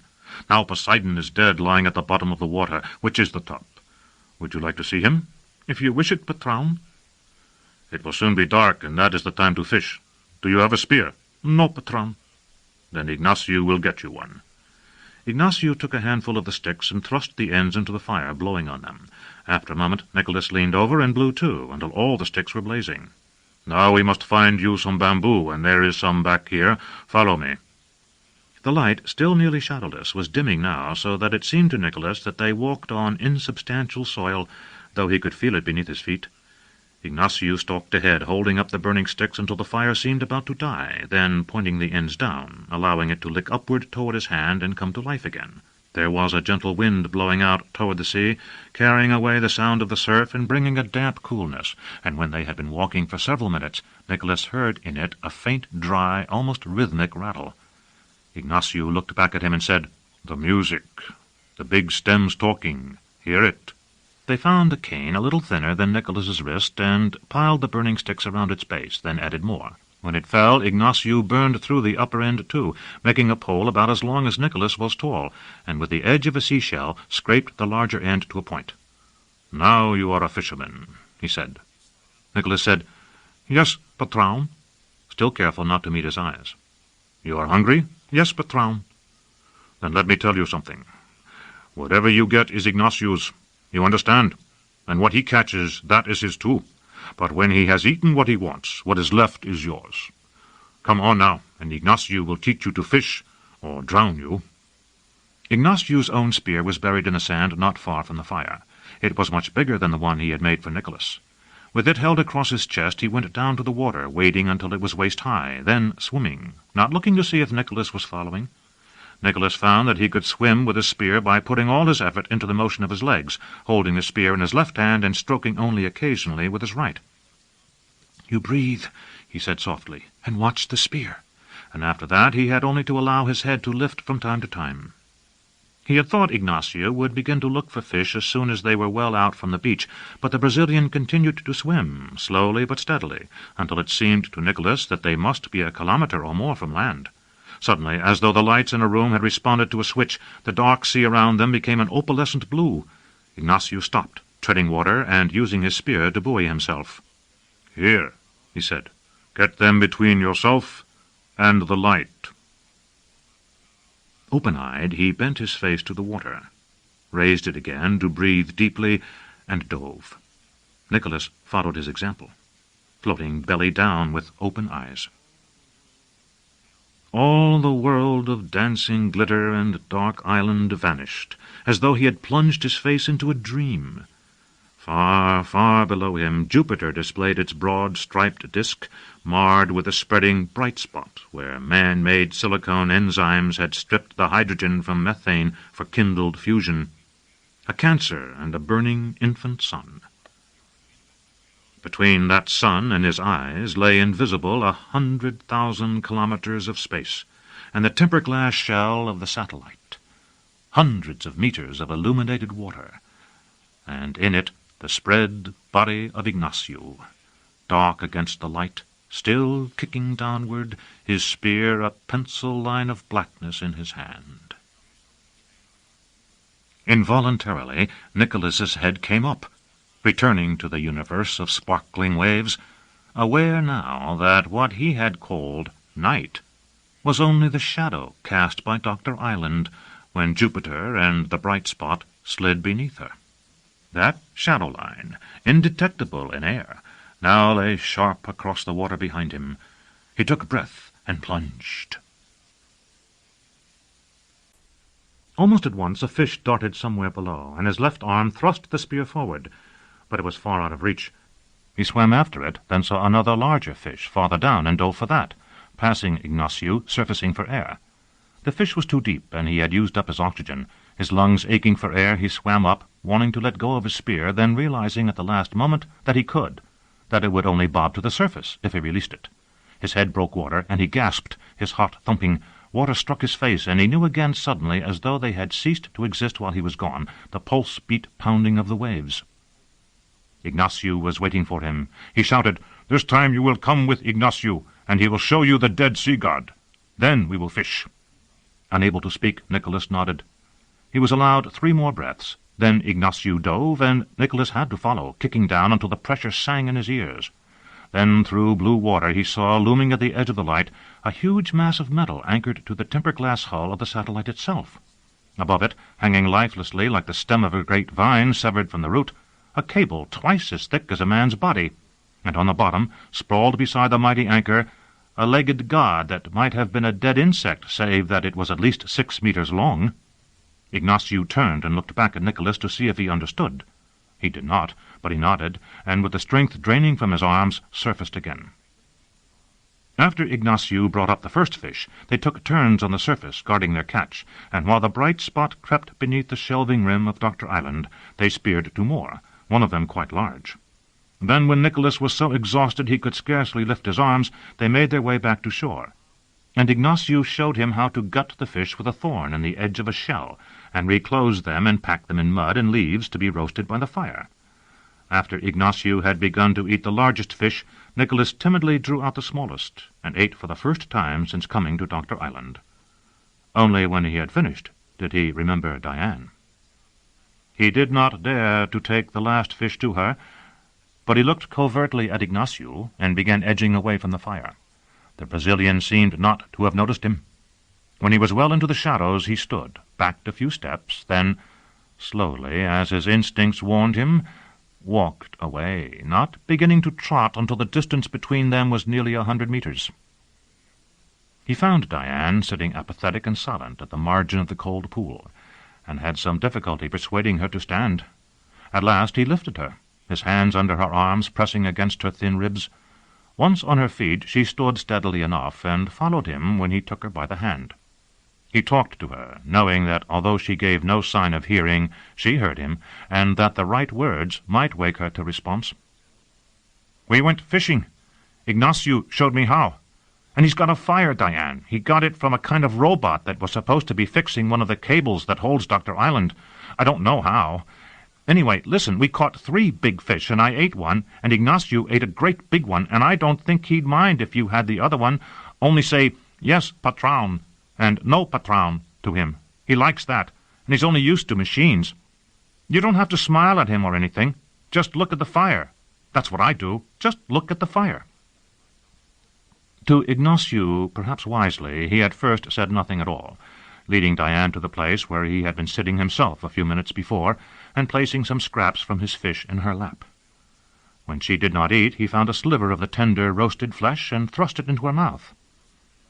Ignacio said, "Ignacio believed that one dead." And Nicholas answered, "No, patron." "There is another fish. Give it to her." Nicholas did, raking the gob of baked mud from the coals to crack with the heel of his hand, and peeling the broken and steaming fillets from the skins and bones to give to her when they had cooled enough to eat. After the fish had lain in her mouth for perhaps half a minute, she began to chew and swallow, and after the 3rd mouthful, she fed herself, though without looking at either of them. "Ignacio believed that one dead," Ignacio said again. "No, patron," Nicholas answered, and then added, "Like you can see, she's alive." "She is a pretty creature, with the firelight on her face, no?" "Yes, patron, very pretty." "But too thin." Ignacio moved around the fire until he was sitting almost beside Diane, then reached for the fish Nicholas had given her. Her hands closed on it, though she still did not look at him. "You see, she knows us after all," Ignacio said. "We are not ghosts." Nicholas whispered urgently, "Let him have it." Slowly Diane's fingers relaxed, but Ignacio did not take the fish. "I was only joking, little one," he said, "and I think not such good joke after all." Then, when she did not reply, he turned away from her, his eyes reaching out across the dark, tossing water for something Nicholas could not see. "She likes you, patron," Nicholas said. The words were like swallowing filth, but he thought of the bird ready to tear through Diane's skin, and Maya's blood soaking in little round dots in the white cloth, and continued, "She is only shy. It is better that way." What do you know?" At least Ignacio was no longer looking at the sea. Nicholas said, "Isn't it true, patron?" "Yes, it is true." Diane was picking at the fish again, conveying tiny flakes to her mouth with delicate fingers. Distinctly, but almost absently, she said, "Go, Nicholas." He looked at Ignacio, but the Brazilian's eyes did not turn toward the girl, nor did he speak. "Nicholas, go away, please." In a voice he hoped was pitched too low for Ignacio to hear, Nicholas said, "I'll see you in the morning, all right?" Her head moved a fraction of a centimeter. Once he was out of sight of the fire, one part of the beach was as good to sleep on as another. He wished he had taken a piece of wood from the fire to start one of his own, and tried to cover his legs with sand to keep off the cool wind. But the sand fell away whenever he moved, and his legs and his left hand moved without volition on his part. The surf, lapping at the rippled shore, said, "That was well done, Nicholas." "I can feel you move," Nicholas said. "I don't think I ever could before, except when I was high up." "I doubt that you can now. My roll is less than 1/100th of a degree." "Yes, I can." "You wanted me to do that, didn't you? About Ignacio." "Do you know what the Harlow effect is, Nicholas?" Nicholas shook his head. "About 100 years ago, Dr. Harlow experimented with monkeys who had been raised in complete isolation. No mothers, no other monkeys at all. Lucky monkeys. When the monkeys were mature, he put them into cages with normal ones. They fought with any that came near them, and sometimes they killed them." "Psychologists always put things in cages. Did he ever think of turning them loose in the jungle instead?" "No, Nicholas, though we have." "Aren't you going to say anything?" "I guess not." "Dr. Harlow tried, you see, to get the isolate monkeys to breed. Sex is the primary social function. But they wouldn't. Whenever another monkey of either sex approached, they displayed aggressiveness, which the other monkeys returned. He cured them finally by introducing immature monkeys, monkey children, in place of the mature socialized ones. These needed the isolate adults so badly that they kept on making approaches, no matter how often or how violently they were rejected, and in the end they were accepted, and the isolates socialized. It's interesting to note that the founder of Christianity seems to have had an intuitive grasp of the principle, but it was almost 2,000 years before it was demonstrated scientifically. "I don't think it worked here," Nicholas said. "It was more complicated than that." "Human beings are complicated monkeys, Nicholas." "That's about the first time I ever heard you make a joke. You like not being human, don't you?" "Of course. Wouldn't you?" "I always thought I would, but now I'm not sure. You said that to help me, didn't you? I don't like that." A wave higher than the others splashed chill foam over Nicholas's legs, and for a moment he wondered if this were Dr. Island's reply. Half a minute later another wave wet him, and another, and he moved farther up the beach to avoid them. The wind was stronger, but he slept despite it, and was awakened only for a moment by a flash of light from the direction from which he had come. He tried to guess what might have caused it, thought of Diane and Ignacio throwing the burning sticks into the air to see the arcs of fire, smiled, too sleepy now to be angry, and slept again. Morning came, cold and sullen. Nicholas ran up and down the beach, rubbing himself with his hands. A thin rain, or spume, it was hard to tell which, was blowing in the wind, clouding the light to grey radiance. He wondered if Diane and Ignacio would mind if he came back now, and decided to wait, then thought of fishing so that he would have something to bring when he came. But the sea was very cold, and the waves so high they tumbled him, wrenching his bamboo spear from his hand. Ignacio found him dripping with water, sitting with his back to a palm trunk and staring out toward the lifting curve of the sea. "Hello, you," Ignacio said. "Good morning, patron." Ignacio sat down. "What is your name? You told me, I think, when we first met, but I have forgotten. I am sorry." "Nicholas?"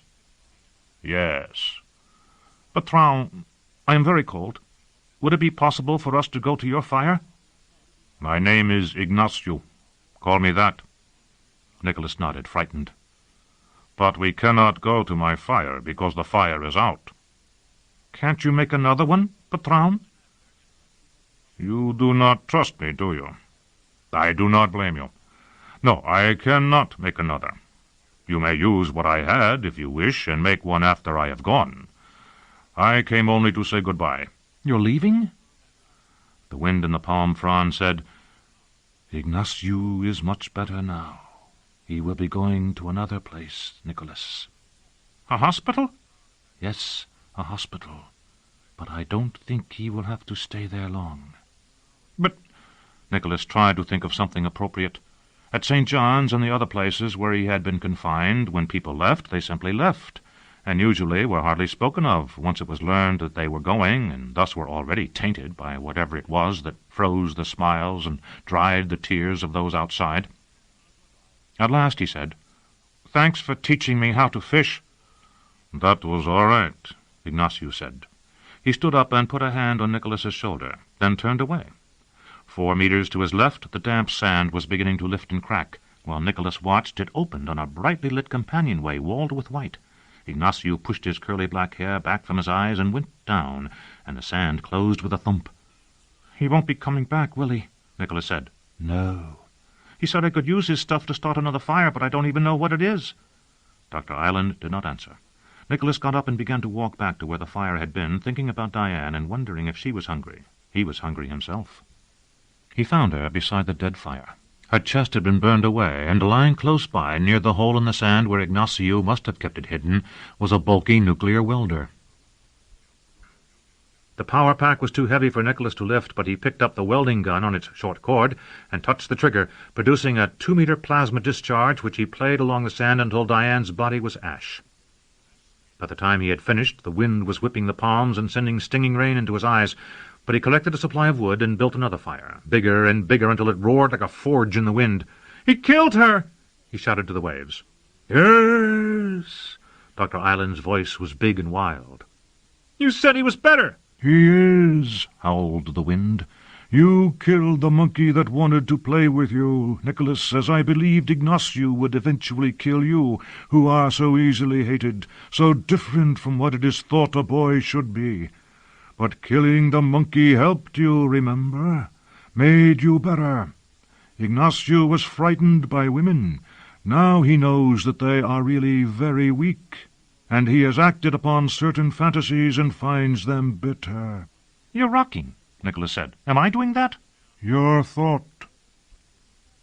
A palm snapped in the storm. Instead of falling, it flew crashing along the others, its fronded head catching the wind like a sail. "I'm killing you," Nicholas said. "Destroying you." The left side of his face was so contorted with grief and rage that he could scarcely speak. Dr. Island heaved beneath his feet. "No!" "One of your cables is already broken. I saw that. Maybe more than one. You'll pull loose. I'm turning this world, isn't that right? The attitude rockets are tuned to my emotions, and they're spinning us around, and the slippage is the wind and the high sea, and when you come loose, nothing will balance anymore." "No!" "What's the stress on your cables, don't you know?" "They are very strong." "What kind of talk is that? You ought to say something like, 'The D12 cable tension is 20 billion kilograms force. Warning, warning. Expected time to failure is 97 seconds. Warning.' Don't you even know how a machine is supposed to talk?" Nicholas was screaming now, and every wave reached farther up the beach than the last, so that the bases of the most seaward palms were awash. "Get back, Nicholas! Find higher ground! Go into the jungle!" It was the crashing waves themselves that spoke. "I won't!" A long serpent of water reached for the fire, which hissed and sputtered. "Get back!" "I won't!" A second wave came, striking Nicholas calf-high and nearly extinguishing the fire. "All this will be under water soon. Get back!" Nicholas picked up some of the still-burning sticks and tried to carry them, but the wind blew them out as soon as he lifted them from the fire. He tugged at the welder, but it was too heavy for him to lift. "Get back!" He went into the jungle, where the trees lashed themselves to leafy rubbish in the wind, and broken branches flew through the air like debris from an explosion. For a while he heard Diane's voice crying in the wind. It became Maya's, then his mother's or Sister Carmela's, and 100 others. In time the wind grew less, and he could no longer feel the ground rocking. He felt tired. He said, "I didn't kill you after all, did I?" But there was no answer. On the beach, when he returned to it, he found the welder half buried in sand. No trace of Diane's ashes, nor of his fire. He gathered more wood and built another, lighting it with the welder. "Now," he said. He scooped aside the sand around the welder until he reached the rough understone beneath it, and turned the flame of the welder on that. It blackened and bubbled. "No," Dr. Island said. "Yes." He was bending intently over the flame, both hands locked on the welder's trigger. "Nicholas, stop that." When he did not reply, "Look behind you." There was a splashing louder than the crashing of the waves, and a groaning of metal. He whirled and saw the great beetle-like robot Ignacio had shown him on the seafloor. Tiny shellfish clung to its metal skin, and water, faintly green, still poured from its body. Before he could turn the welding gun toward it, it shot forward, hands like clamps, and wrenched it from him. All up and down the beach similar machines were smoothing the sand and repairing the damage of the storm. "That thing was dead," Nicholas said. "Ignacio killed it." It picked up the power pack, shook it clean of sand, and, turning, stalked back toward the sea. "That is what Ignacio believed, and it was better that he believed so." "And you said you couldn't do anything, you had no hands." "I also told you that I would treat you as society will when you are released. That was my nature. After that, did you still believe all I told you? Nicholas, you are upset now because Diane is dead. You could have protected her." But by dying, she made someone else, someone very important, well. Her prognosis was bad. She really wanted only death, and this was the death I chose for her. You could call it the death of Dr. Island, a death that would help someone else. Now you are alone, but soon there will be more patients in this segment, and you will help them too, if you can, and perhaps they will help you. Do you understand?" "No," Nicholas said. He flung himself down on the sand. The wind had dropped, but it was raining hard. He thought of the vision he had once had, and of describing it to Diane the day before. "This isn't ending the way I thought," he whispered. It was only a squeak of sound far down in his throat. "Nothing ever turns out right." The waves, the wind, the rustling palm fronds, and the pattering rain, the monkeys who had come down to the beach to search for food washed ashore, answered, "Go away. Go back. Don't move." Nicholas pressed his scarred head against his knees, rocking back and forth. "Don't move." For a long time he sat still, while the rain lashed his shoulders and the dripping monkeys frolicked and fought around him. When at last he lifted his face, there was in it some element of personality, which had been only potentially present before, and with this an emptiness and an expression of surprise. His lips moved, and the sounds were the sounds made by a deaf-mute who tries to speak. "Nicholas is gone," the wave said. "Nicholas, who was the right side of your body, the left half of your brain, I have forced into catatonia. For the remainder of your life he will be to you only what you once were to him, or less. Do you understand?" The boy nodded. "We will call you Kenneth, Silent One, and if Nicholas tries to come again, Kenneth, you must drive him back, or return to what you have been." The boy nodded a second time, and a moment afterward began to collect sticks for the dying fire. As though to themselves the waves chanted, "Seas are wild tonight, stretching over Sorrow Island, silent clouds of stars." There was no reply.